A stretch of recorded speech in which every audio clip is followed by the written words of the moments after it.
সুবহানাল্লাহ কোন একটা আওয়াজ বন্ধ রাখবে না, সকলে বলেন সুবহানাল্লাহ। এ সন্তান, পিতামাতার খেদমত যদি করো, আল্লাহ তোমার হায়াত বাড়াইয়া দিবে, হায়াত বাড়বে, বড় কোনো অ্যাক্সিডেন্ট হবে না, বড় কোনো বিপদ হবে না, বালা মুসিবত হবে না।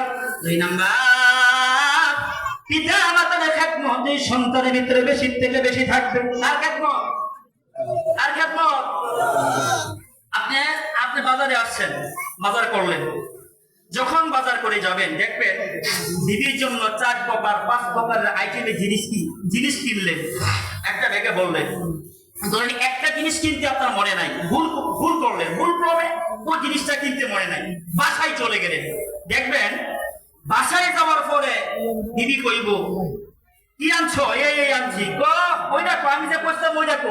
আহারে মন না, ও তোমার কাছে জীবনে কিচ্ছুই পাইলাম না। কথা বল, জীবনে কিছুই পাইলাম না। আর যদি আপনি ফোন দেন, মা গো, ও মা, তোমার জন্য কি আনতাম, মা তোমার জন্য কি আনতাম।